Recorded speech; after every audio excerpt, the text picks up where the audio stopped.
What is going on, guys? I think it's about time we talked about the ZV-E10 that I bought a month ago. I've been testing this thing out, I mean, everywhere. Everywhere I go, I've been bringing this setup right here.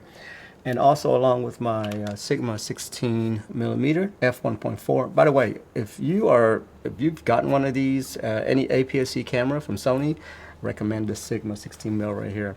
So after using this for about a month, I can say that this is probably the lowest price point in entry-level camera that I will recommend to anyone to start. So first off, look at this body. This is incredibly thin, okay? And then check this out. When you open this up, this thing is even thinner. Now granted, I've been using the A6500 for like 5 years for vlogging, for YouTube and everything. And even that, using it for that long, picking this up, I'm still amazed at how thin this thing is.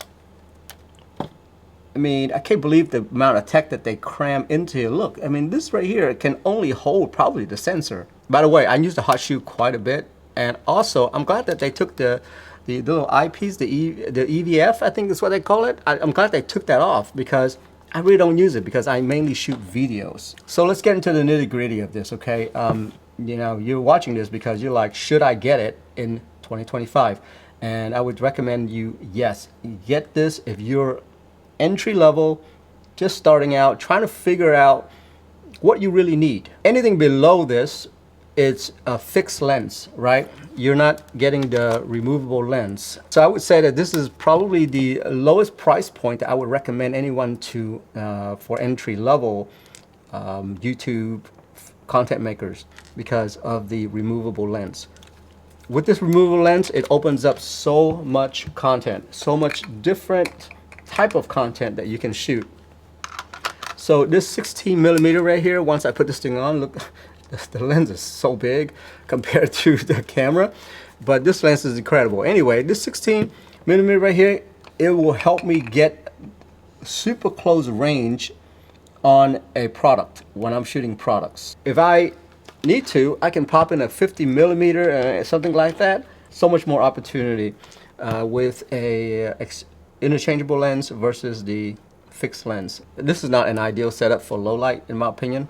This kit lens that comes with it at f3.5, I think is the lowest on this one right here. It's not enough for low light. You're gonna see a lot of noise in there, but if you're one of those that really don't care about the noise, then I'm guessing it's fine. But you're not gonna be able to get clean footage in low light with this lens. Now, if you pop this lens in, then yeah, the low light, you can definitely do it with an f1.4 with this lens, okay? So this camera can actually handle the low light. It's just that you gotta make sure that you're getting the right lens for it. By the way, speaking of photos, I would recommend you getting this for photos as well because this is a hybrid camera. There's a setting on here that goes from video to photo, as you can see right there. So yeah, you can do it for photo as well. I mainly use it for video, so I can only talk from a video point of view. Flip screen, so that's the second thing. The reason why this is, to me, is a modern camera is that it actually has a flip screen where you can actually see yourself, okay? With my A6500, the reason why I can't recommend that is because it doesn't have this flip screen right here. I can't stand it. The screen just flips out. It doesn't flip all the way out like this so that I can actually see myself.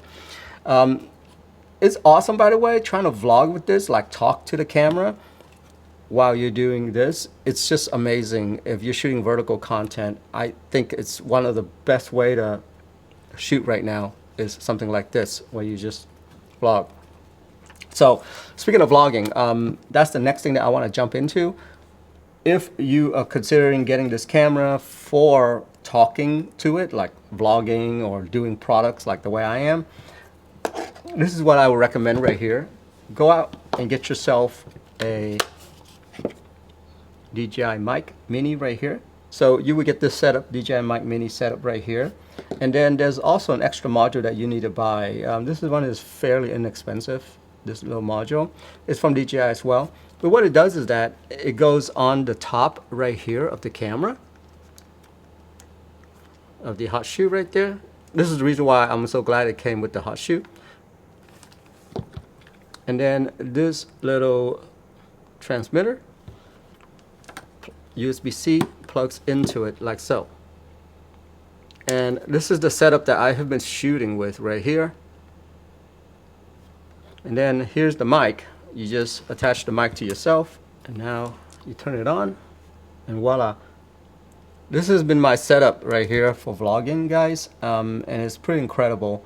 Here, let me just show you what that looks like right here. So this is my setup right here. Look how incredible this is. I mean, it's so small, so light. I don't have a big old mic that's sticking out here. I mean, obviously, you know, this adds a little more height to it, but my other setup was this big old boom mic that came out right here. So I'm glad that I can do this now with the DJI mini mic. By the way, yeah, get this one if you're gonna do any vlogging, okay? If you're doing cinematic stuff, you can as well, because it does 120 FPS, just like the A6500. So awesome on that end right there. And then lastly, it does come with every single port that you can think of. And so friends would be coming to me and asking me about, how about the A6100? How about the A6000? Well, some of those are great, but they, for some reason, Sony removed some of these essential ports for you to use as vlogging, attach mics to it, things like that.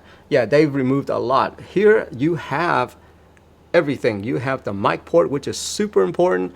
Then you have the HDMI port right there where you can plug a camera into it. There's USB-C, which I really don't use, but yeah, there's USB-C. Yeah, everything is there for you. So this has been really the camera that I've been recommending to all my friends now, because this is such a great entry-level camera. Now, with that said, there's one thing that I actually don't like about this camera, is the fact that it uses the older batteries. So let me just show you the older battery. This right here is the older battery right here, is the smaller ones. I really don't like that, because after about, I say 45 minutes of shooting, this battery is completely drained. And that's me off and on shooting, meaning that I hit the record button for about 10 seconds, record something, stop, you know, off and on, right? Yeah. That's my only beef with this thing, is that it still uses the older, smaller battery. The one that I actually love is the newer battery, the bigger one, okay? And that's reserved for a little bit more expensive cameras. But if you're looking at this, you're probably also looking at version 2 of this, the ZV-E10 Mark II. That does come with the bigger batteries and the bigger grip. So maybe that's something that you should look at as well. But for me, that's my only beef right there, is that I have to buy tons of these batteries so that I can actually shoot all day with this. But I guess the trade-off is the size of the camera. This thing is so slim, it's amazing. I don't know. It's one of those things where, you know, I was telling myself when I was shooting with the A7 IV that I will not buy another APS-C sensor camera, but yet here I am, ZV-E10 in my hand, and I'm totally loving it. Totally loving it. And guys, I'm one of those that have tons of cameras, okay? And I can't believe this is one of the best camera that I own now. Yeah, because of the form factor. It's so small. So next up, I do want to talk about the functionality in this camera that's reserved for content creators. So if you do product reviews or you talk about products and things like that, it's great. Obviously, you've already heard about this when you look this up. But I myself do a lot of product reviews, and I didn't use this button, by the way. What it does is that it just basically turns off face detection, so that anything you put in front of the camera, that will get priority, like the way I'm doing right now with this camera. So yeah, it would check out face detection. That's all that it does, this button right here. So it's really easy for friends and family that doesn't know anything about camera, and they just know that that's the button to press to, yeah, yeah, to take face detection off. That's it. And I myself do use that, by the way. I just hit that button really quickly. Obviously, if you get any other camera, you can probably map that to face detection to be turned off. So, but it is kind of a gimmick on this camera for a content creator. This background blur thing, I honestly don't use it. That's the other feature that they've been selling on this one is you can blur out the background by just hitting this one button. To me, I really don't use it. I'm depending a lot on my lens to blur background. So I guess I'm a little more experienced when it comes to lenses and how to shoot and things like that. But I think it's great for newbies, for my friends and family that doesn't know anything about camera. I think that's a great option for them, right? I did not test out the internal mic, by the way, because I'm always either using the wireless mic or some kind of boom mic that plugs into the mic port. So I really didn't test that out, so I can't really talk about that. But I do know that it does come with a wind muff for you, which is great. Last thing that I would also say is that the button and functionality that's on here, I think has improved since something like the A6500. But I think it still needs a little bit more work in terms of where things are. So for instance, the first thing that I have to turn off is that this little wheel right here. I have to turn that off because anytime you kind of touch this, it changes some of the settings. And also this knob up here, I wish that they lock it down, because when you put it in your bag and you accidentally like turn this, it actually changes some settings that's in the camera. So in terms of buttons, the last thing that I wish that they had changed was this zoom rocker right here. I actually don't like it at all. It sticks out like a sore thumb. Sometimes I hit it and it would zoom in without me knowing, and I don't like that. I wish that had gone away, because on the lens you're already able to zoom, power zoom already. I don't think I need that rocker right there. Those are just minor gripe in my opinion when it comes to a camera like this. This takes beautiful video, by the way, and the fact that I can do 1080p at 120 FPS, which is pretty much my go-to every single time, because I do quote-unquote cinematic stuff.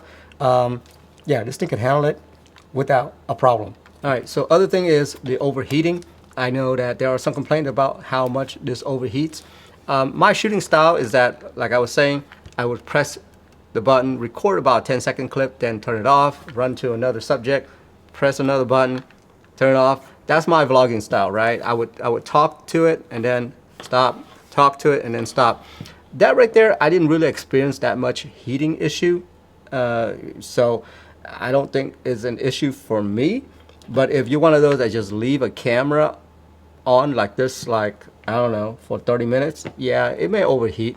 The other thing that I would say is that I went in and actually turned on temperature to high so that it doesn't give me that warning on normal temperature. That actually solved a lot of the quote-unquote overheating issue right there. So overheating for me, it's not a big deal at all. Okay, so the other thing that my friend is really concerned with was the in-body image stabilization. They call it APS-C. There are none in the ZV-E10 models. It doesn't matter if you get the ZV-E10 Mark 1 or Mark 2. It does not have the in-body image stabilization. You know how when you're holding like this, your hands is never still, so you still see that jiggle in the footage itself, especially when you zoom into someone's face. You can definitely tell that your hand's moving quite a bit. But to me, that's not a problem, because if you use lenses, like for instance, this lens right here, it says OSS on there, optical steady shot. So the lens itself does have image stabilization, the body doesn't. And so you can still turn that on and it's the same. Now the problem comes when you actually use something like the Sigma 16mm right here that I totally love. It does not have image stabilization on there at all.